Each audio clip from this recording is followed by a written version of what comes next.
Okay. Panani phone iri on iri.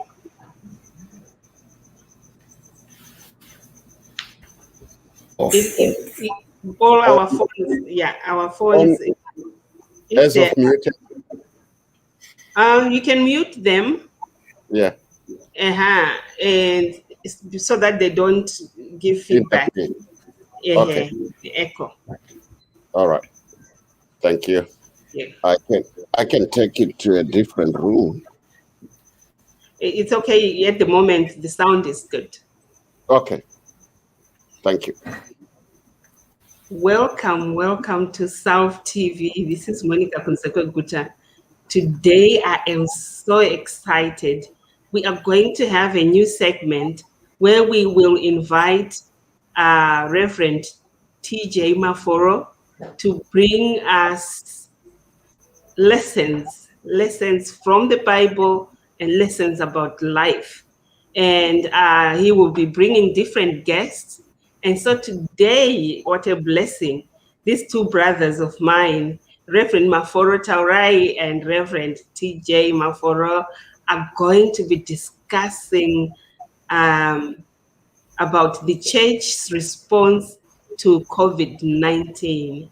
We've had this pandemic and everybody is just trying to find a way.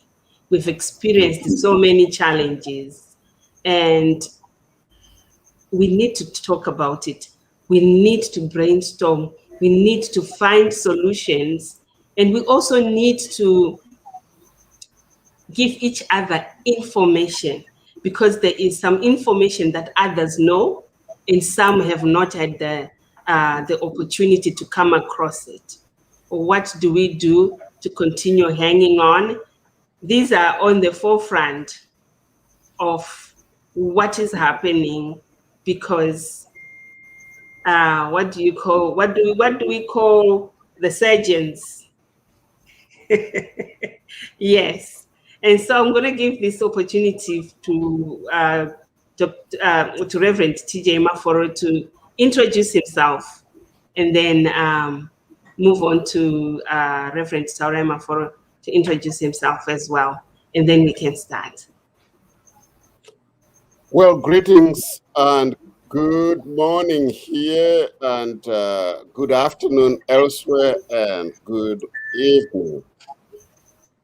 Just want to introduce myself here as beginning. My name is Tozona Jacob Maforo, and I am based in Conway Springs, Kansas. I'm a pastor of the Conway Springs United Methodist Church. I have what we call a 2-point charge. So my second church is called the Belle Plaine United Methodist Church, and it is in a town called Belle Plaine, Kansas. This takes me about 25 minutes between the two churches if I have to drive. I just wanted to say that I'm a graduate of Southwestern College and St. Paul's School of Theology here in Kansas. One of the things we do at Southwestern College annually is a gathering of Zimbabweans and friends of Zimbabweans. And the conference is called the Building for the Future. Many of our participants would already know about the Building for the Future. So I coordinate that, and happy to be joined by my young brother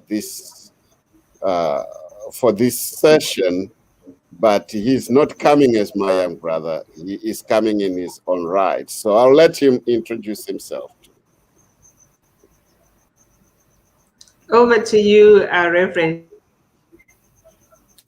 Okay, thank you so much, Monica, for facilitating the platform, and my brother Jacob as well. My name is Reverend Taurai Emmanuel Maforo. I'm also a pastor of the United Methodist Church here in Zimbabwe. I'm currently appointed to Bindura Circuit, which is in Mashonaland Central province of Zimbabwe. And in this church, I serve 2 local churches, which is in the urban of Bindura. I also serve 3 other preaching points that are one is at a mine, on a mine, and the other 2 in the rural areas. So I have 5 congregations. I also have a pastor who assists. So this is where I am serving. But outside pastoral ministry, I also serve in the United Methodist Church as a conference communicator. I'm a communicator for the United Methodist Church in the Zimbabwe Episcopal area. So I do a lot of work with regards to communication in the church. So in terms of theological formation, I went at United Theological College for my theological studies in Harare. Then I'm also doing studies in media studies. I'm doing a BA in media studies with Zimbabwe Open University. So that's a bit of my profile. I have a family, a wife, and 4 kids. Thank you. Well, he beat me to that. I did not introduce my family. I have a wife, Virginia, and 3 children who range from 17 to 29. So so happy to share that information as well. Thank you very much.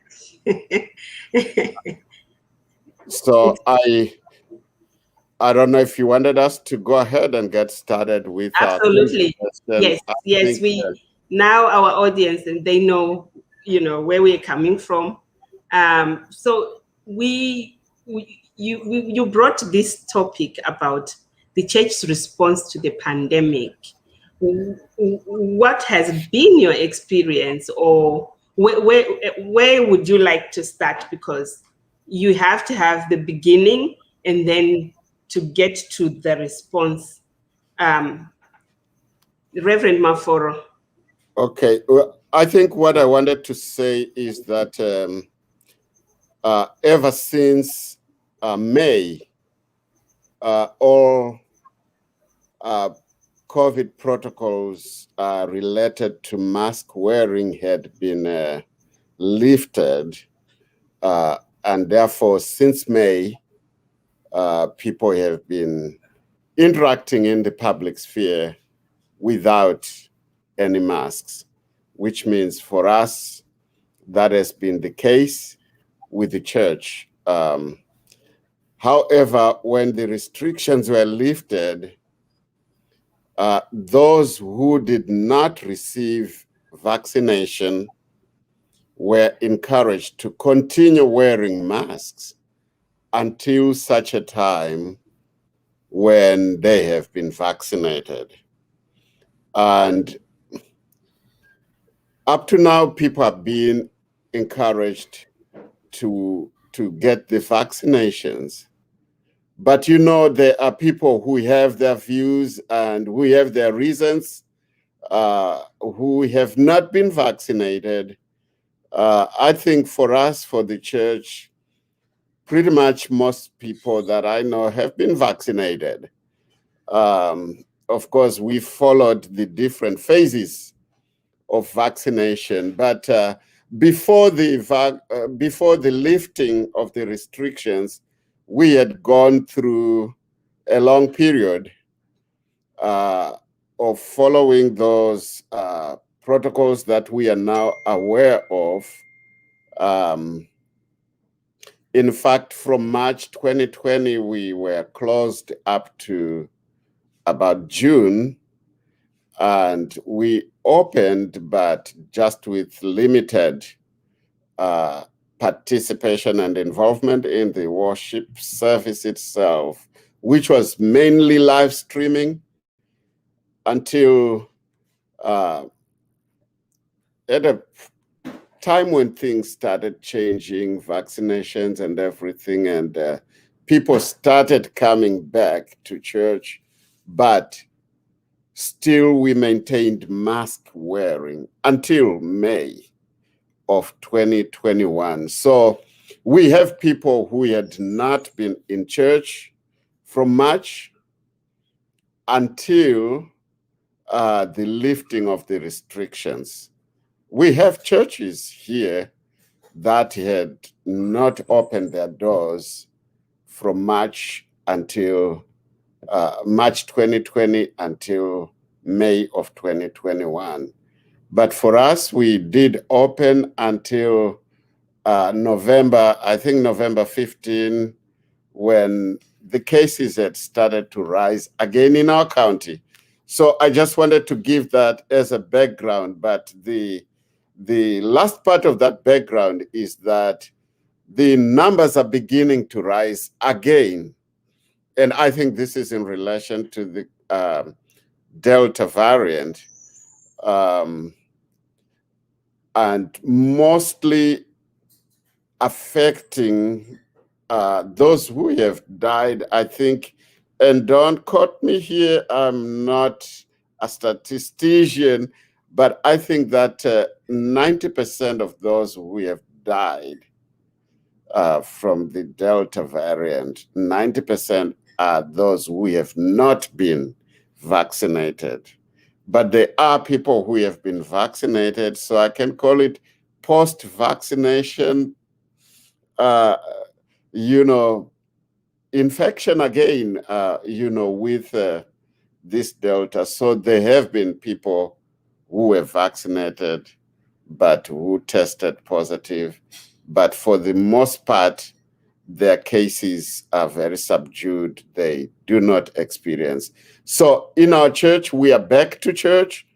This week, we will probably start talking about how do we respond again to what is happening now. That's the background I wanted to give, especially because we are all in different locations. I'm in America, and Monica is in Canada, and Reverend Mafora is in Zimbabwe. So we have different contexts here, and just wanted to give my context. And I'm assuming Pastor Reverend Maforo would like to give a background of what is prevailing, what is the situation looking like on the ground, what are the mandates that have been given to churches from government, and what has been the church's response to this end. So I think that will be instructive for us. Absolutely. And also, how are people responding? Go ahead, Reverend Taurai. Okay. Thank you so much. Definitely, COVID-19 has really affected the way of doing church in Zimbabwe, because we have been used to the physical gathering of the church, and the new phenomenon of being online. At first, it became really a challenge to get our members on board, bearing in mind that in terms of the network infrastructure in Zimbabwe, it is not as conducive as other countries, because either you have to deal with network challenges, or you have to deal with the high cost in terms of data. So the way of doing church has become really complex than in other areas of the world. But the church has we've tried to live within those circumstances by employing appropriate means of technologies that can function. But as far as COVID-19 is concerned, from March of 2020, that's when we had the real shutdowns, when we had to close the doors of the church. And ever since, You know, there was those speculations in Africa that COVID-19 is not going to really spread in Africa because of the high temperatures. And those were one thing that has happened, for example, in Zimbabwe is while, yes, we may have challenges in doing church online, but Zimbabwean people are always online on social media, on WhatsApp. So a lot of misinformation has been doing a lot of rounds, and because people share more those messages without checking the validity of the messaging. So that I can say is a real challenge for us, even when we then came to issues to do with vaccination, because the stories that were being shared, the small clips that were downloaded from TikTok, whereby when one person was injected, they would come out shivering like this, and they were shared all over. So you find all those things, we may think it was just for fun, but I believe from a pastoral view, it had a psychological effect on the decision of an individual to say, I want to be vaccinated or not. So which means we faced a scenario where the former lines of communication, information coming from WHO and Ministry of Health is now having to confront the messaging that is spreading faster. So we got to a point where messages of Ministry of Health were slower in getting to people than messages speaking otherwise. So you find by the time the government would say, we are introducing a vaccination program, already people in their minds, they're already saying, I don't think I can take that on board. Then also the issue of the source. I think for those that have grew in Zimbabwe, people have a certain view with regards to anything that comes from China, for example. In terms of things that are sold in the place, people would say, if I'm buying something from a Chinese shop, it is called a Xingzhou. So then all those perspectives have then to become on board to say, how different is the Xingzhou of the cheap clothing material that are in the shop and the vaccine? How do you then separate those two? I'm just giving a general view of my own perspective as to what I was following closely to the developments. So, but now the major challenge in Zimbabwe has been the messaging, how to package COVID-19 messaging. So that has been a real challenge. But otherwise, for the church, we have seen a lot of work being done. I participate in a number of activities from our bodies like Zimbabwe Council of Churches. The Zimbabwe Council of Churches has actually run programs giving people information, the facts versus the myth, because that has always been a real issue. So ZCC, for example, are giving information, the facts versus the myth, and also having the bishops of our churches coming out on ZBC, for example, being vaccinated, receiving their jabs. So I would say in terms of the messaging, those were the other aspects that I would say then generated interest in our members.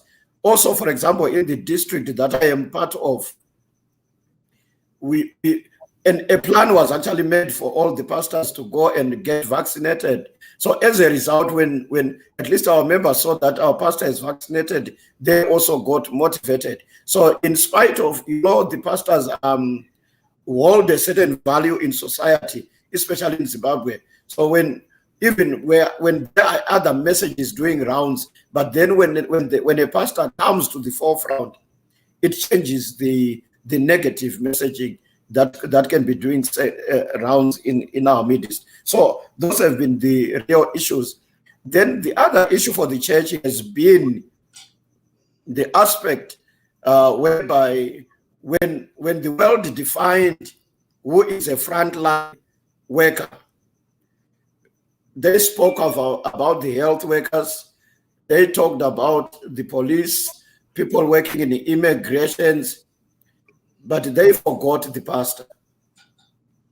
Because the pastor is really at the forefront.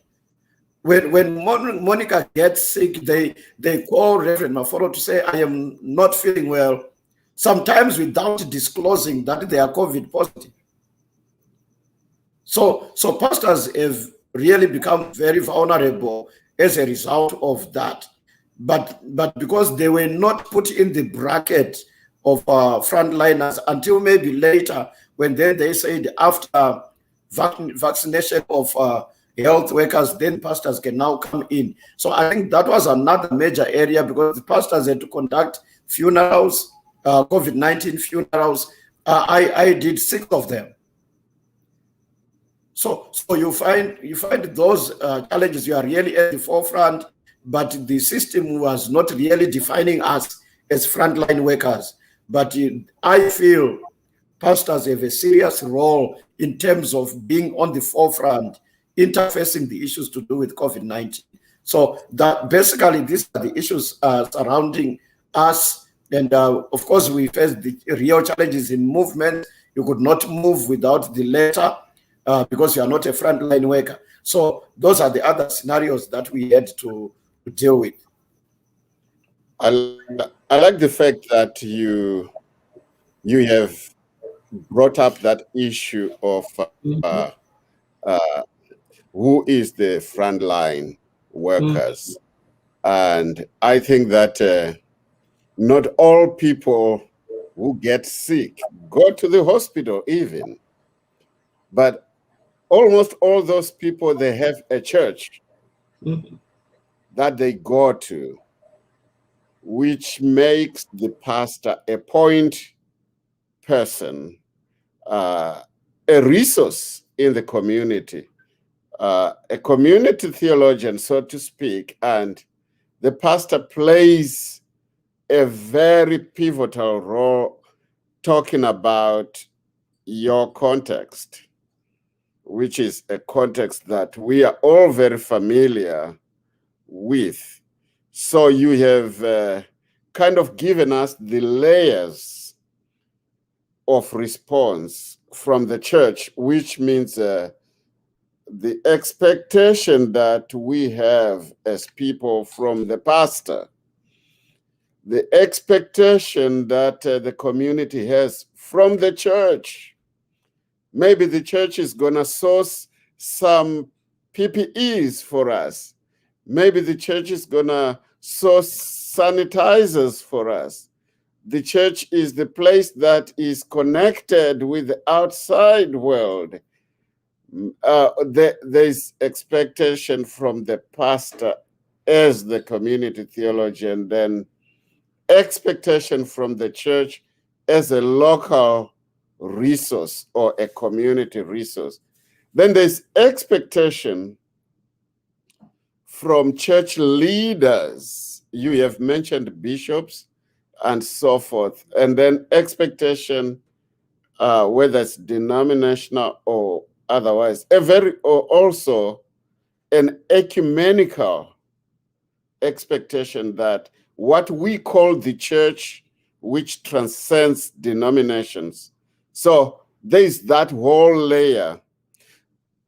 But surprise, within that layer, we also have some of the community theologians who are part of the fake news, right? I don't know if I can call it fake news, but alternative information. I think we have all seen, I don't want to mention names, but when a leader like a pastor, especially those with huge following, if they say information against vaccination, for example, information that is not factual about the pandemic, it affects a whole lot of people. I was pleased that one of them came up this week or maybe last week and rescinded what they said in the first place.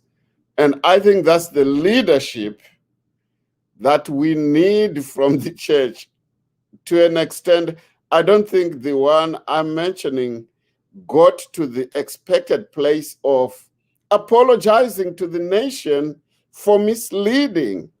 Because, like you said, information from the health providers and key world institutions like WHO and UN, that information, by the time it gets to my phone, I already have alternative information, which is not truthful.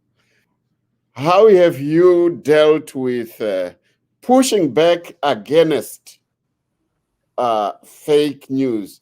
Do you have posters, flyers? Do you have information that goes on people's phones, intentionally, directly refuting or giving correct information? Before he Okay. responds to that, All right.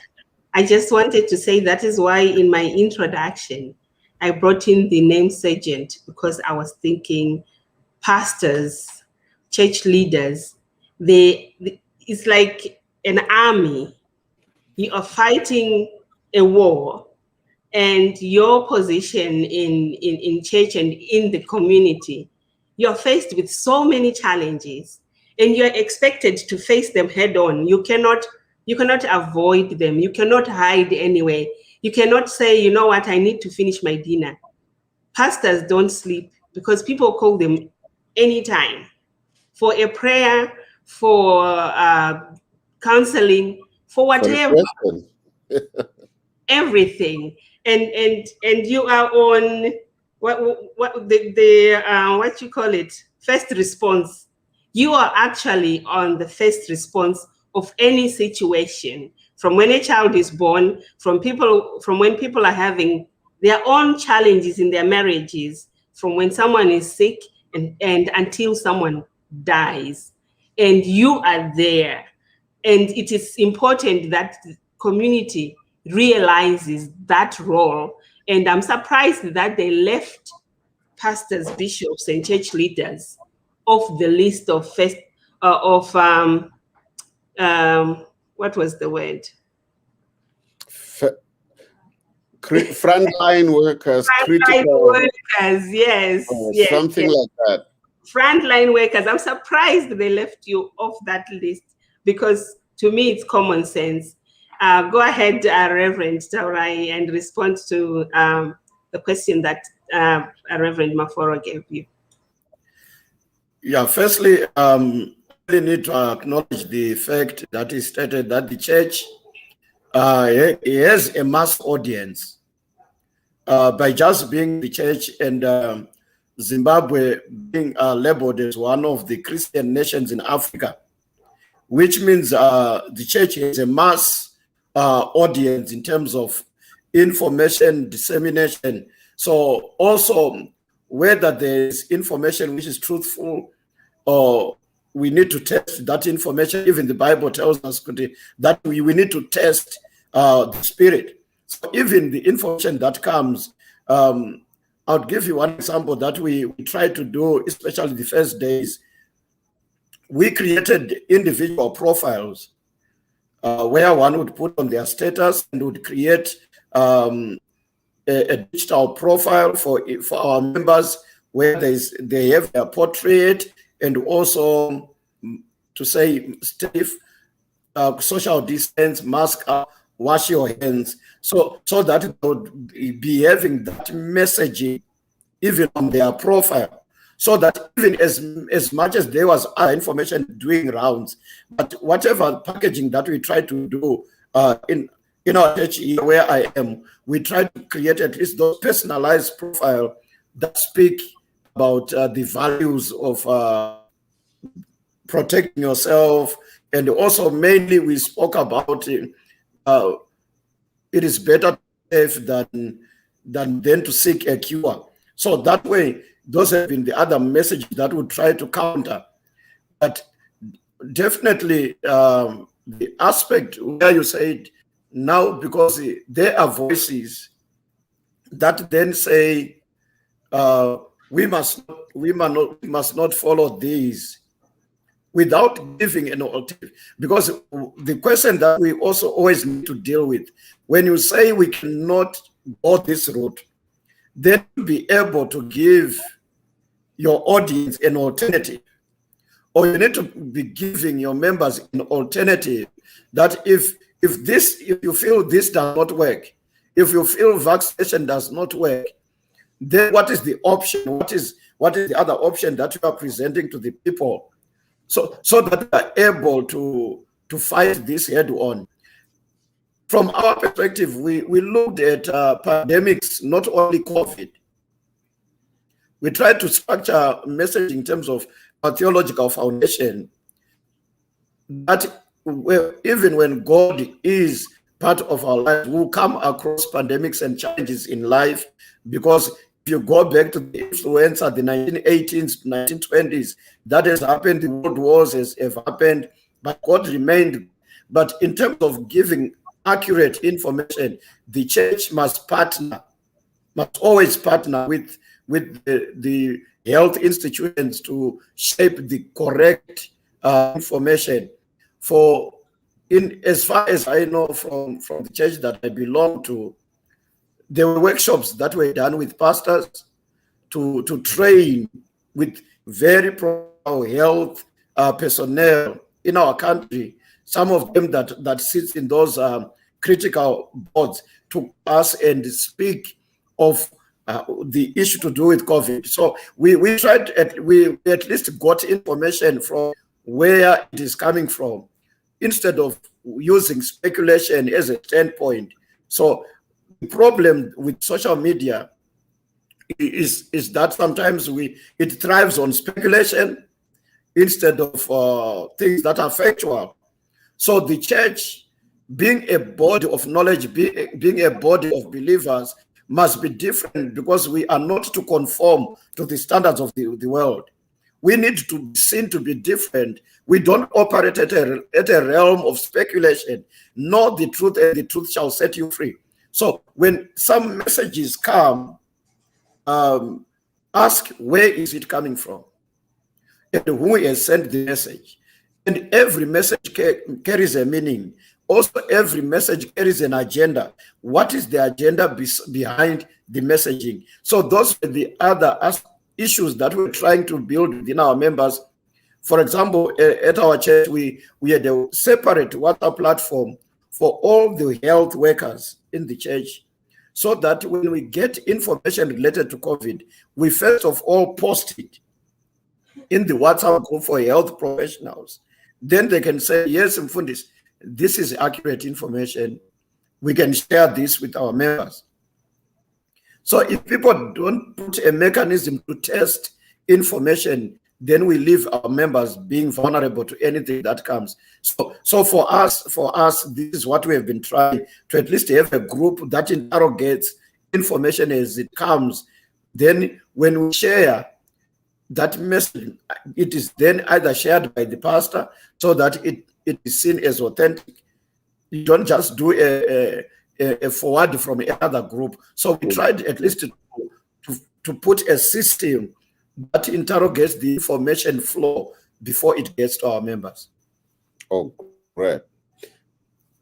I think I'm very impressed. I'm very impressed with the level of community partnership. Maybe we can call it stakeholdership. I think that the church realizes, or must realize, that the church is not an island in itself. The church needs to interact with the health professionals, the health providers, and especially where you have talked about the training that has happened to pastors, because I believe that training can actually have a trickle-down effect where the pastor comes to their local church. Again, I'm impressed with the whole profile approach you have used of encouraging and promoting the good and the best practices in this pandemic. I think that people struggle between the efficacy of prayer and they put it against rather versus the protocols. And I have preferred, and I think I also encourage other people to treat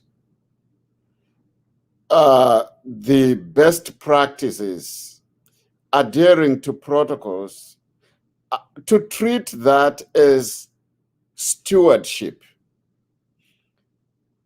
I think that God has given us that responsibility of stewardship. So with stewardship, taking care of yourself, taking care of your community. For some of us who are Wesleyans, John Wesley also talked a lot about not causing harm on other people. So if people take it such that if I do not wear a mask, I am harming other people, that becomes a stewardship question, I think. You're protecting others. One of the parishioners in our congregation had a mask which was written on it, "I wear this mask for you.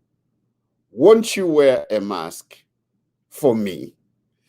And I think that's a real good approach of stewardship, so that it's not either prayer or the protocols. It's one and the same thing of being good stewards that we are. So I really appreciate the level of interaction in your local community where you are stationed at the moment. It sounds to me like there's good interaction between the church and medical fraternity, and hopefully the politicians too, because the church and the politicians, they have the largest followers. So there is a need to establish that partnership, community partnership. So I just wanted to, this really is a comment as a feedback to what you have said. Your involvement locally, your involvement with church representative organizations. In Zimbabwe, we have the Zimbabwe Council of Churches, the Evangelical Fellowship of Zimbabwe, the heads of Christian denominations, and the other one that is led. Yes. And what is the other one led by the indigenous ones? That is Judas Caesar. Yes. So I think that level of cooperation, we really need to fight. The longer we follow the protocol, the faster we fight the pandemic. The longer we resist the protocol, the longer the pandemic is here with us.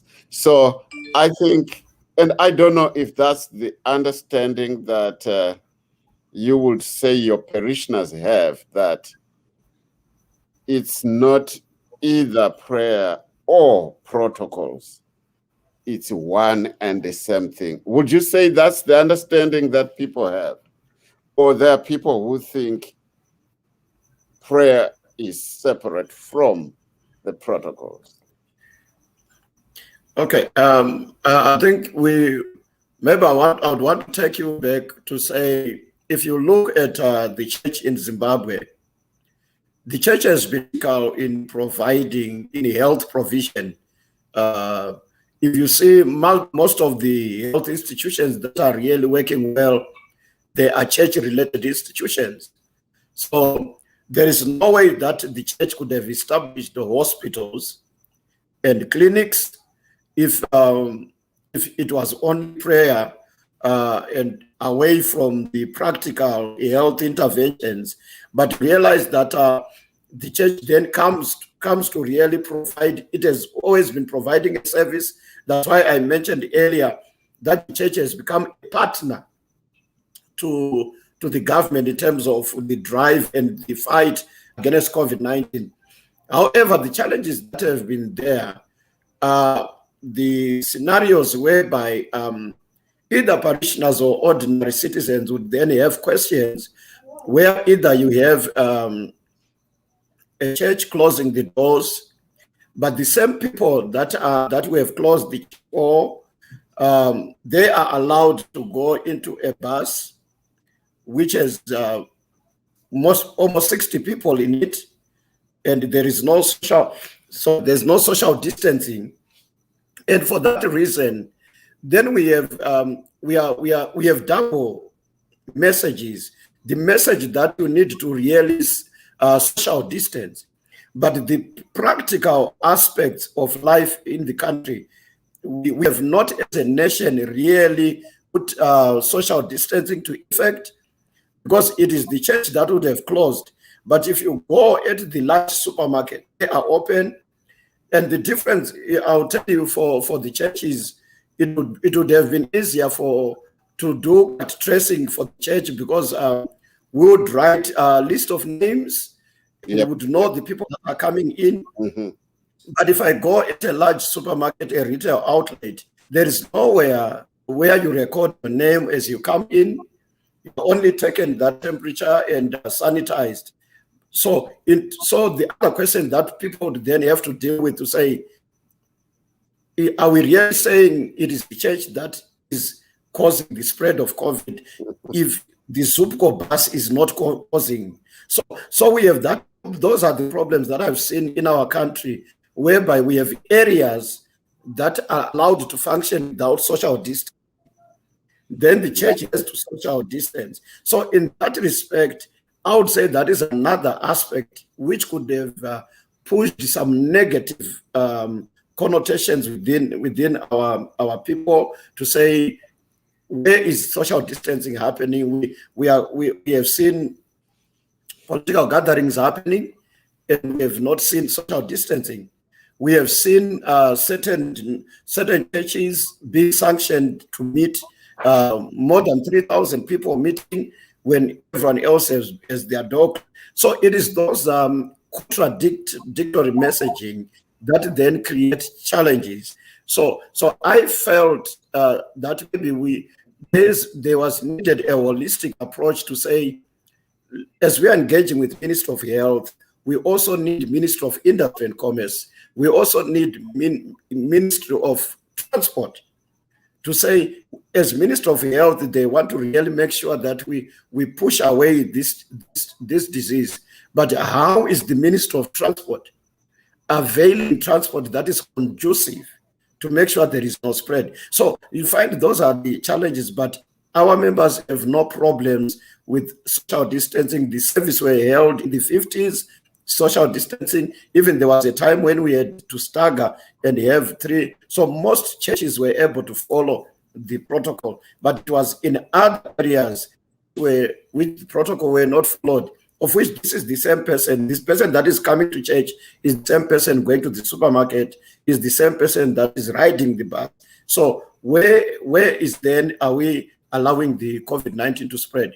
So I guess in terms of messaging, that's why in the first place, I say the critical aspect that I feel we really needed to deal with was how to do our messaging right to make sure that we don't have contradictory messaging along the way. Monica, you probably wanted to chip To say in. that is, yeah, that is profound. When you're looking at it, you have got an army that is fighting, but everywhere else you can be attacked without any protection. And so the people that have gone to maybe a party or a political gathering, then they are not allowed to come to church where the protocols are being followed. And then those mixed messages are not going to help. But also, culturally, we have got a way of doing things which does not take into consideration the social distancing aspect. And things like funerals, the way we mourn is different from how other cultures mourn. And so you have to be continuously reminding people that don't throw yourself at someone. Remember the social distancing. Yes, both of you are mourning, but remember, you could just easily pass the virus to someone or to all of you. You could just catch it and have the whole family in trouble. So it's just interesting how certain restrictions were stricter for the church and to the congregations, and they were laxed when it came to other things. So it would appear as though we're fighting a losing battle. I've always argued that the church building, the sanctuary, does not spread the virus. It is the humans that spread the virus. So if the humans who are coming to church are able to engage in best practices and social distance and do everything, then it is those humans who are who have taken the responsibility, the stewardship I was talking about, and therefore it's very important, I think, to establish consistency in the messaging. I think that's the key word that I could borrow from Reverend Maforo there. We want to make sure, how have we packaged this message and how are we messaging? So I think I'll come back to partnership in the community, because I think whenever I was talking about community partnerships, I think I omitted one important part or piece, which is business, because businesses are the ones who have to continue to make money, who also have to continue to sell the food so that people who may be under a lockdown or whatever are able to source their essentials. So I think that business must be part of that community-wide conversation.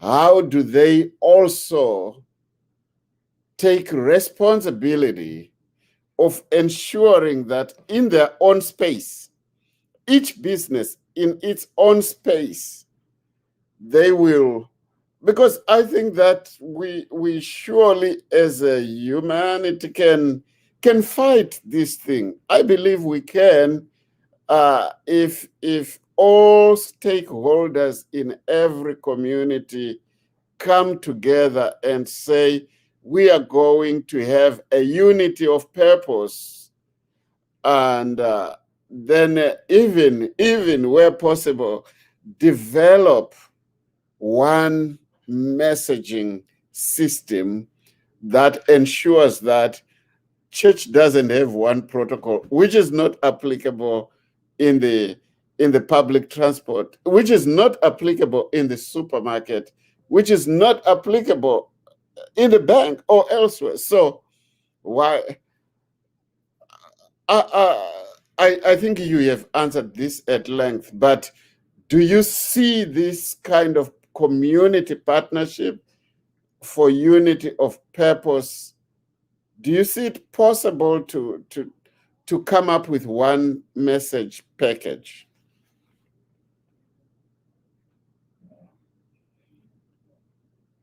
Thank you. Yes. Yes, that is possible, and also I would also say from a very positive end that is also happening within the health systems of our country. You find there are what are called provincial COVID-19 task forces, and those task forces, they are not only government or health structures, but they involve the fuller DNA of society, the those from business, the church. We also have church represented in the provincial COVID task force. So because of those structures, I would say already the government has put that structure to at least make sure that things are going in the right direction. So I think maybe we may be having challenges in terms of implementing, but otherwise in terms of the structural formations of making it happen, those are there. And maybe we just need to make sure that they have to really work to their degree. But otherwise, this is something that has been done well. And also, if you look at the recent lockdown that we have had, to say there were certain areas that were in total lockdown, which means they then say that province, because there are higher numbers there, then they shut down that area. So because that was happening, which means it involved various structures of that society, business, tourism, the churches. So I believe we have the structures in place. Or we need to encourage each other, make sure that me as an individual that goes to church, when I go outside my home, I need to continue maintaining the protocol. Not only maintain the protocol because I'm in church, or maintain the protocol because I'm in this place. Let me also just go further where Monica's talked about issues to do with funerals. I feel definitely in Zimbabwe could become one of the super spreaders, because I have seen, because of the conduct in the relationships, people not observing the protocols.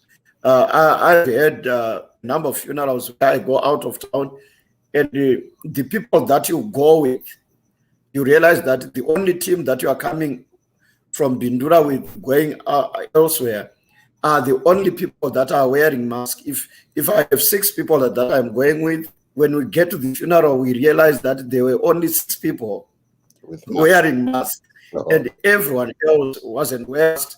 And yet, at the funeral, there are people who have come from Tare, there are people who have come from Harare. So the funerals, I believe that's one area where people begin to relate in terms of the protocols, because Jacob is my brother. He's come from the US for the funeral. If I do not hug him, I feel I'm not really being a good relative. So I feel those compromises that happen at funerals, because yes, family at the church, because we are people who are just coming to meet at the church. So with other affiliations outside, so they don't really, if we say in the church, do not hug, people will not hug. But in families, that has been very difficult to contain. So I feel funerals, even the 30 numbers, the numbers of 30 and below have not been maintained. We continue to see numbers beyond 200. So which means those are the other areas. Funerals, maybe change in mindset from the traditional way of doing things, the shaking hands, the hugging, that at least we are continuing teaching our members. But that's one area that I feel has been a super spread. I think our subject today, and I know there are some people following and watching, and Monica probably has access to, in case somebody asks a question to you, but we just wanted to make sure we do justice to the topic, because we are saying the church's response to the COVID-19 pandemic, and you have articulated that very, very well. Even the layers that we were talking about, and the second part, which is a question to say, is the church doing enough? I think that you have answered it also very well. And you have shown us that the church is not an island. The efforts that the church is doing must be complemented in the other community spheres. So it's not enough for the church alone to do what it does, but you need the same people who followed protocols in church to go and follow protocols at the funeral, to go. And so I think that one person at a time, we can get there, as long as we can instill this sense of stewardship and responsibility. One person at a time, one congregation at a time. I think we will get there. My question now is on the vaccine and the vaccination rollout. And you relate to your congregation very well. What sense do you have about the vaccination rollout? Do you feel that it has been embraced? Let's talk of your congregation for now. Do you think that people have embraced it? Do you think that many have received the vaccination already? Do you think if the government got to a place where they said churches that have reached more than 70% vaccination can open, would you say your congregation would open? What is the situation? I would not be very specific in terms of numbers, because one thing that we have seen relating to COVID-19, people have been very secretive as far as whether one is contracted COVID-19 or one has been tested for COVID-19 or whether one has been vaccinated. So we still have reservations within our citizens and our members to really come out in the open to say, I have been tested for COVID-19 and I am positive, or I'm in isolation, or so, because we are not able to really say so and so by now they have been vaccinated, but at least there is a feel that we get that we have quite a number of people. Earlier there were hesitations, but now we are beginning to see people coming forward, because we have health workers in our church, in our congregation, that are also that continue to encourage as well members to come forward. And talking to them, they would say, yes, we are seeing some members coming in for vaccination, and even I have taken my family to one of the local vaccination centers, so that at least that alone, it was one of our members who then had to facilitate that process. So which means at least they know that at least the pastor made the effort to have his family vaccinated. I took my the first 7th of April, and I took the second jab on the 6th of May. So that was way back when other people were hesitating, but I was done already with that.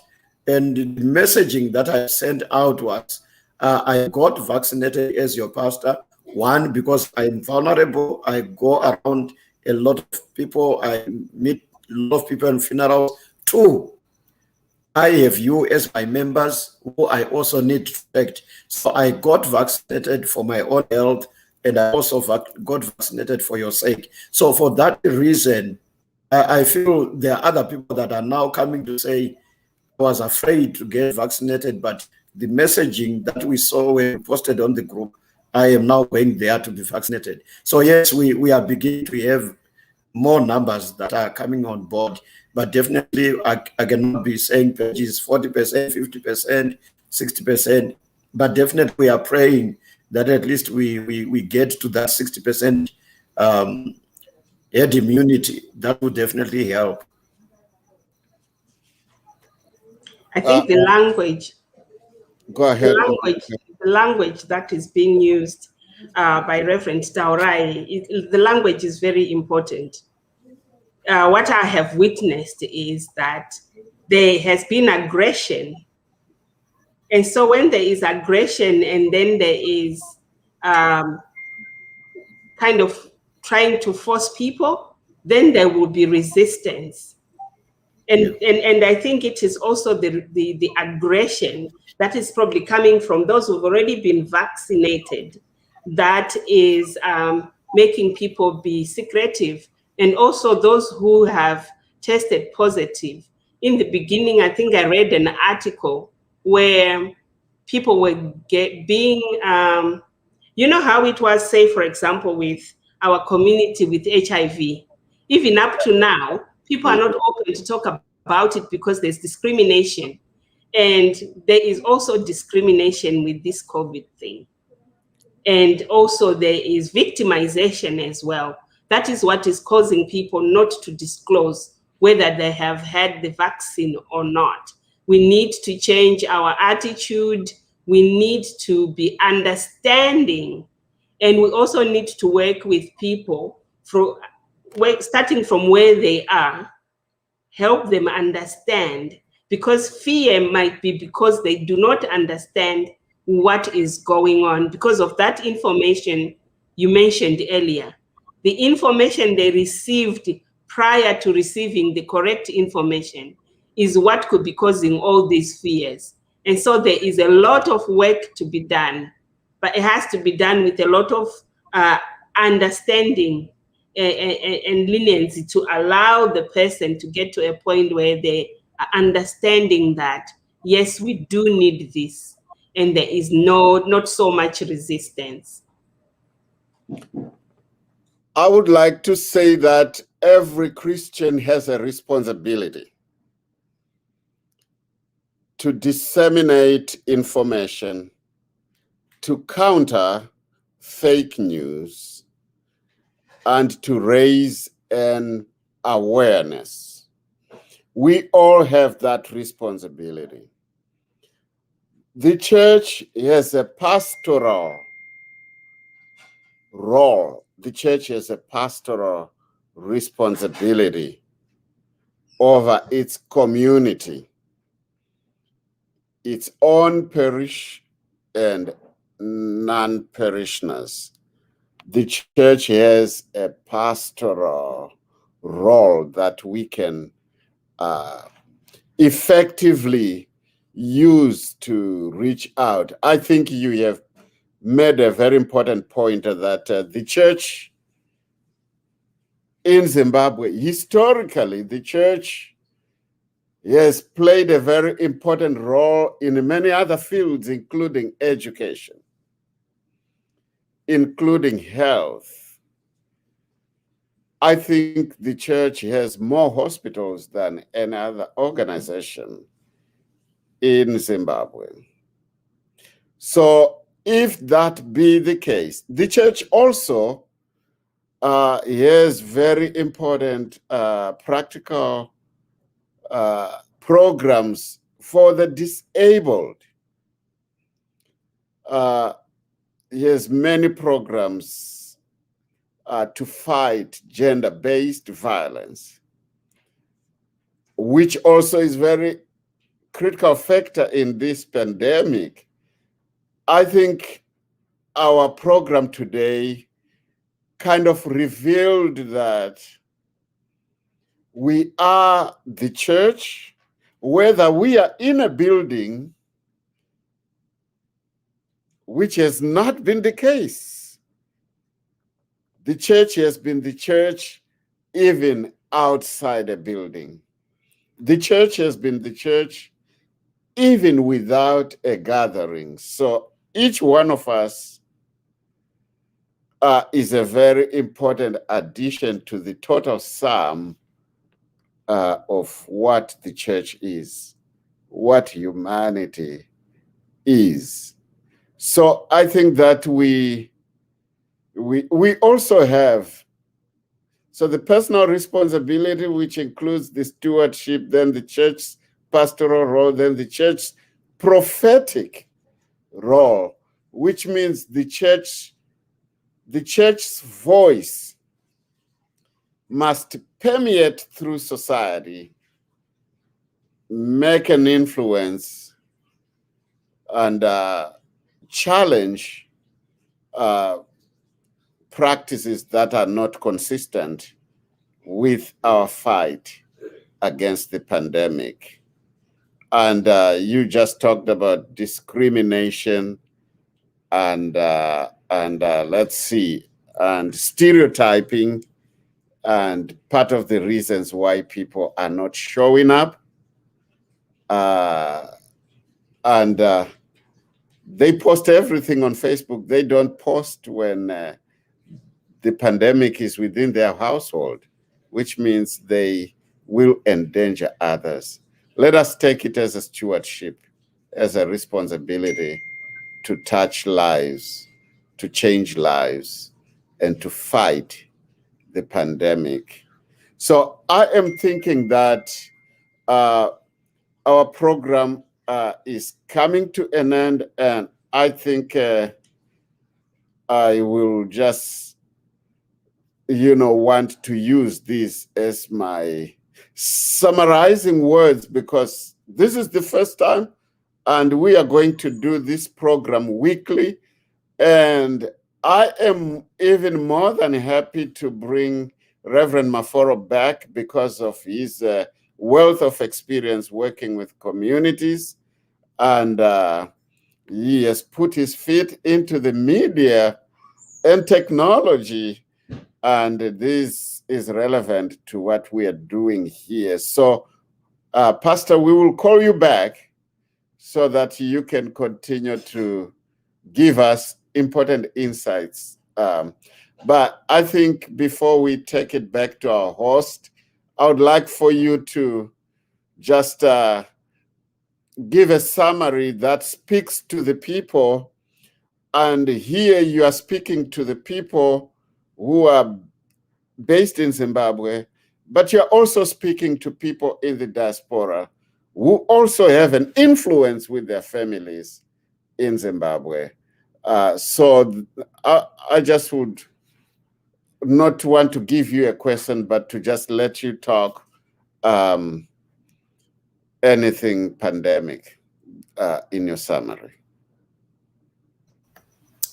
Thank you so much. I really want to appreciate this conversation. They really need to go on. You just raise critical issues, maybe those who come later, that deal with mental health, that deal with gender-based violence. I had the privilege of being one of volunteer gender-based violence counselors during COVID-19. So we'll be sharing more on that some other time. But for now, my word that then must stand out to encourage each other is that, number one, the church must become real. I think the church must become real. It must become relevant within the context of COVID-19. It must become enthusiastic in terms of reaching out to its members to be vaccinated and protect against this COVID-19, and also authentic in its messaging. Then on real, they must become loving. So when we say church must become real, relevant, enthusiastic, authentic, and loving, so that we preach the message of. As we end, I would just want to give share a story of we have a mom who is over 70s, getting to almost 8 years. She comes on WhatsApp family group and says, "Who on this group has not yet been vaccinated?" So that makes a critical impact, because it is being done within the family. So we started then sharing this and saying, "I have been vaccinated. I have not yet." Then people then say, "Why have you not?" So I guess let's not leave this to health strong organizations, but the family is a very important unit. I encourage us as families within our family settings, talk about these issues, encourage one another, because when you gather as families, you need to protect each other. So because the church is made up of families, so let's start at the family level, encourage each other, talk about it, don't be secretive, encourage each other at the end of this pandemic, be safe, but also remain prayerful. And when we pray against COVID-19, we are saying we have seen enough deaths, we have seen enough suffering, we have seen so much problems in our society, and our prayer is that COVID must go away as we pray, as we meditate, but also as we make sure we stay safe in which everywhere. Thank you so much for this conversation. Thank you. Thank you very much. So I'm just going to go through a few of the comments that our followers were posting. Most of them were in agreement with the points that were being raised, that it is indeed important for the church to be in partnership with many of the stakeholders in the country, so that we combat the pandemic, the COVID-19 pandemic. And also that communities indeed should consider their pastors as frontline workers, and to respect the guidelines as well. And I think there was someone who would raise a point where they were saying that the church should be doing more in terms of giving rather than taking. But I don't think this has got anything to do with that. These are somebody's views. But even during this time, where people have lost their jobs, where life is being affected by losing even breadwinners, people are still realizing that I have got something I can give to the church, because the church has got the responsibility to look after many people. And so there was a response from another person who said that the church provides food, has been providing food, clothing, counseling, spiritual guidance, and much more, even with the decrease in donations to the churches that has continued during this time. And so we just want to acknowledge that the church gives much more than material things. It gives spiritual guidance.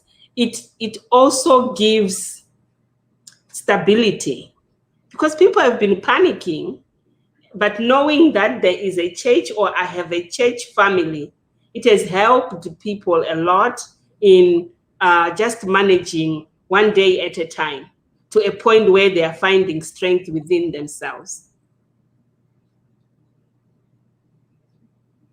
Yes, so I have gone through, and a lot of people are thanking you, Reverend Maforo, ×2. ×2 for this important information. And indeed, we need to talk about this. We need to help reduce the fear. We have work to do. And each and every person who's been watching and following us, please share this video with your friends and family members, so that they can learn something. They might not get everything, but they'll be able to pick one thing that will help them save a life or save themselves, but also that will give them reassurance that there's so much that's being done in Zimbabwe to fight against this pandemic. But it will also challenge you to think about your own responsibility. What are you doing? The question was, is the church doing enough? But here's the question to you. Are you doing enough to fight this thing? Thank you so much for spending time with us. You will see us on Fridays with Reverend Maforo and also on Saturdays. They're going to be on South TV with different topics. Just share the videos, come and learn, and come and give us ideas here so we can respond to. Thank you so much. Have a great day, evening, and morning, depending on where you are. Bye-bye. Thank you. Bye-bye. God bless.